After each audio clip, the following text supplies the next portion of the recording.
Hello, everyone, and welcome to this week's episode of Ask Coach Marie. I'm Marie O'Neill, founder of Padma Life Coaching, and your host on this series. This is the place where you ask a question, and I give my unique opinion as a life renewal coach, astrologer, and past life regression facilitator. Please know that I'm not a therapist, and I will never tell you what you must do.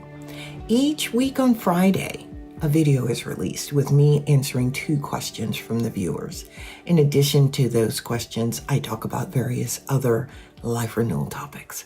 Let's get started with the questions for this week.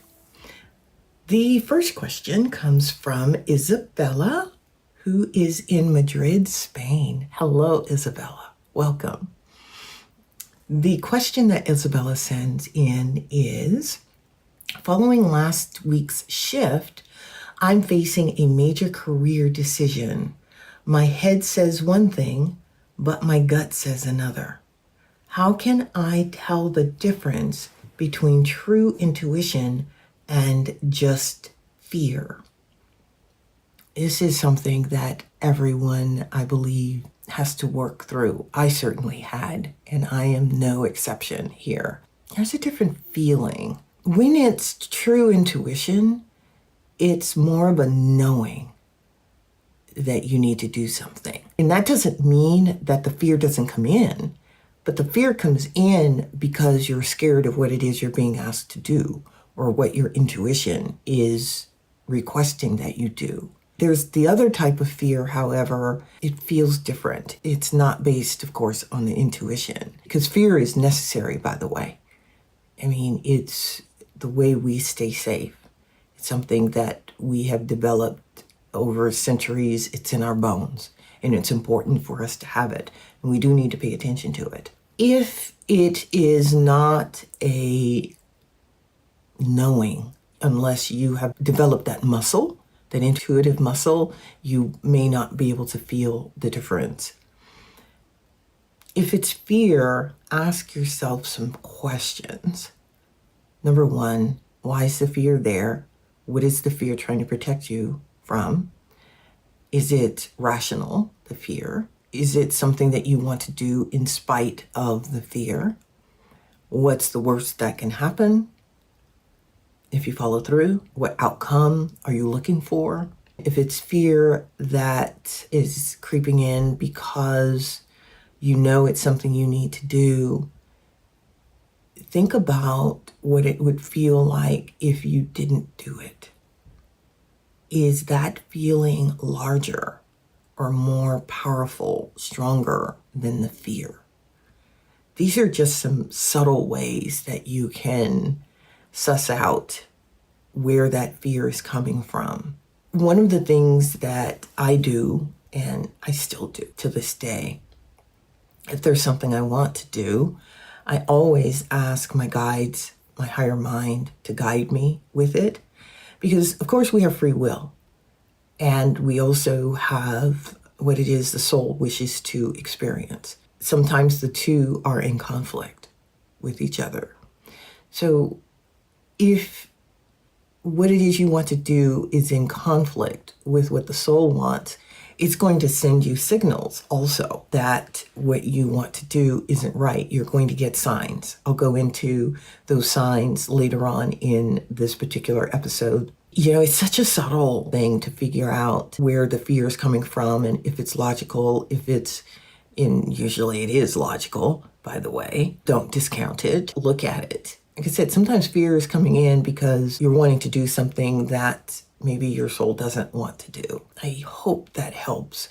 But it's such a subtle nuance between the intuition and, fear that is coming from something that you need to do, but your intuition is telling you to do it, versus fear because what you are thinking about doing is just not good.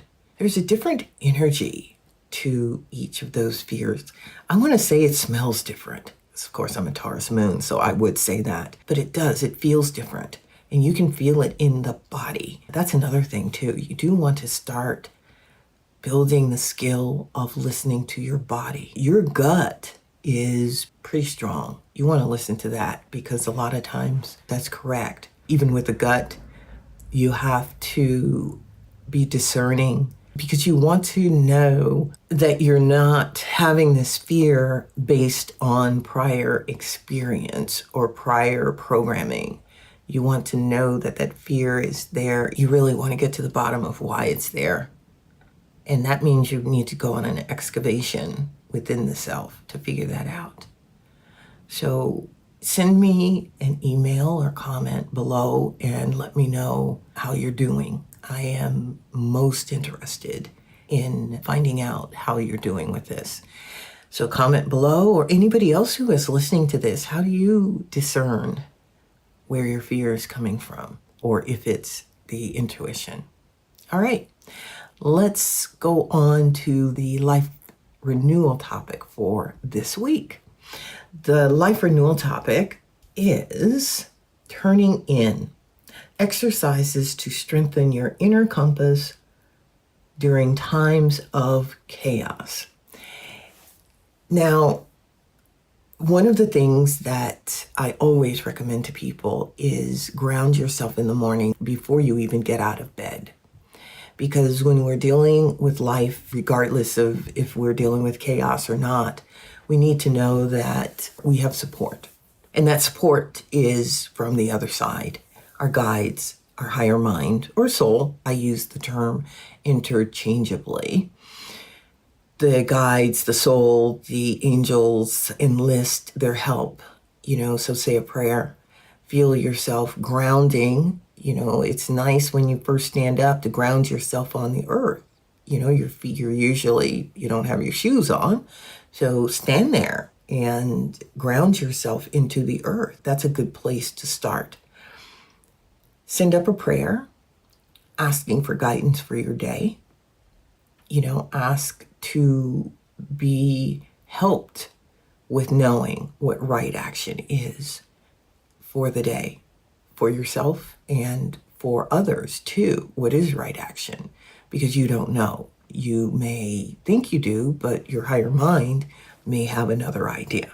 And you want to follow the instructions of your higher mind, not anyone else and not the personality. This is where you begin. And what I'm doing is bringing in different elements and the different parts of nature, because we are a part of nature and not separate from it, which means what we have to do is feel that connection again with nature so that we know what right action is at all times. We'll know what to do. I remember years ago with my intuition wanting to increase it, I would try to guess, who was calling me, because back in the day, we didn't have cell phones. So the person who was calling was not announced. You didn't hear a voice saying, "Oh, so-and-so is calling you." No, you had to pick up the phone. So I started that way, trying to anticipate who was going to call. That's, like I said, how I started to work with my intuition. Well, one of the things that I did. The other thing is, with chaos, the universe is chaos, and we're living in it. So grounding yourself in the morning and throughout the day, bringing yourself back to your center, will help you to reground yourself, help you to be able to deal with the chaos. Making sure that you keep that connection with the inner part of you will help you to know how to respond to the chaos. How do you act? What do you say yes to? What do you say maybe to or no? All of this will help. The other thing that is good is asking for protection. There's many ways to do that, and there are some simple ways that I use all the time, because if it's simple, I'll do it. If it's not simple, forget it. So simple ways would be just asking your guides, asking if you know what your animal totem is, call on your animal totem. And there's animal totems and there are animal guides. So call on an animal guide. Say your totem is something that isn't a warrior type animal. Call on one of the warrior animals, the tiger or the lion or the bear or something that is ferocious and big, and ask it to watch over you and protect you. You can also ask your guides for this too. So making sure you're grounded, making sure you're asking for protection, making sure that you have your intention for the day. These are all ways that you can help yourself to deal with the chaos. In addition to that, you can always shut it out and make sure that your environment at home fits you. Even if you don't live alone, you can have a space in the house that is just yours where you can go and ground yourself. Take 5 minutes to just be alone, even if it's in the shower. Sometimes the shower is the best place to be when the house is busy. So these are just some ways that you can help yourself with the chaos that is out here. And there is a lot of chaos. The other thing that you want to do is be careful with the news, because that's a chaos generator. I'm not saying don't listen to the news, because we do want to know what's going on in our world. Just put a time limit on it, and maybe 5 minutes, maybe figure out where you get your news. Get it from a few different sources though, rather than one, because you want to have different viewpoints, because we know that the news is biased. Doesn't matter which news channel you watch, it's all biased. So you want to get it from a few different news sources so that you can make up your own mind with that. Limit the amount of time that you spend getting news. Do something for yourself, self-nurturing. That's always a good way to do it. I mean, we are living in an interesting time. So I hope this helps. All right, let's move on to our final question for today. And the final question comes from James in Denver, Colorado. Hello, James. James writes, I've lived my life based on logic and data, but lately that's not enough. How do I start trusting the universe when I'm used to being in total control? This is a really good question. Thank you for asking it. You want to start small with this. I like to tell people to start by going outside, park, looking at the trees, or just getting in touch and feeling nature outside. This is where I like to have people start, because that calms the nervous system. Logic is good, by the way. We need logic. And we also need to have our heart open. So it's working with both the mind and the heart together. One is no more or less important than the other. What you want to do is bring in the heart and bring in the intuition, so that will help you with the logic. So going out in nature is important. See if you can spend at least 20 minutes, 30 minutes out there without the phone, without any type of tech. If you are open to it, see if you can spend a half a day, 2-3 hours, pick a time, without any type of data coming into you from TV or from the phone or your computer. See if you can do that. That is a way to start. The other thing is to learn to read the signs in nature. And when I say learn to read the signs, I mean the animals, the trees, the grass, the flowers, they all have meaning, and they're all sending information to us from the other side. Nature is constantly giving us information. So start there. There's a book called Animal Speaks by Ted Andrews. In it, he has a lot of the animals listed and their meaning. So this is a place to start with nature, because we are, like I said, a part of it.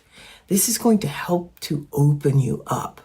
And there are other exercises you can do, but if you start with nature, this is going to be the best place. Keep a journal. Think about what's on your mind when you see animals. What are you thinking about? And then look at the animal and look up the animal and see if the meaning of the animal gives you information about what it is that was on your mind when you saw the animal. And for example, when you see a deer, you might see the deer in a place that you wouldn't normally see deer. You know that there's a message for you. So think about the deer and what the deer means. Usually it's about trusting, they're innocent. They also will spook easily because they're prey for other animals. So if you have something in your mind, maybe you're having an issue at work and you need to know how to deal with this issue. Well, how does the deer deal with issues? What's their strength? Maybe you see another animal in the wild. How does that animal deal with situations? This is something that I teach people how to do as far as learning how to read the signs in nature, because you will get your answers on how to operate your life in a holistic, balanced way. And it will also help you to get your life back in balance. Put a comment below and let me know if this is helpful for you.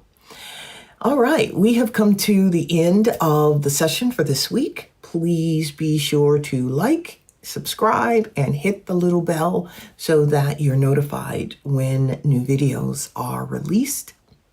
It also helps the algorithms to get these videos out to a wide audience, and I would appreciate it. I appreciate you being here and taking your time to listen to this video. Be sure to comment below and let me know if you have questions or about the video or how you are getting on in your life with the issues that I talked about today. Be sure to check out my website, padmalifecoaching.com, if you would like to learn more about astrology, past life regression, and life coaching. You can also sign up for a session through the website. There is also a 5-day e-course for you to help you start getting your life back on track. So be sure to download it. If you would like to learn more about me and how I have worked through some of the trauma, not all, but some of the trauma that I have dealt with in my life, please be sure to check out my book, And the Lotus Opened, a memoir. You can find that book anywhere online books are sold. If you'd like to send me a question, send it to padmacoach@icloud.com. And one more thing, I do have a Substack page.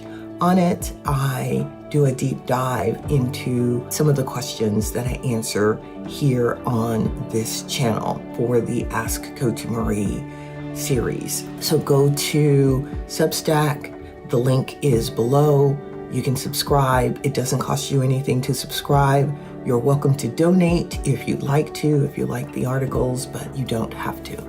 All right, I will see you back here next week. I hope you have a wonderful, wonderful week ahead. Bye-bye.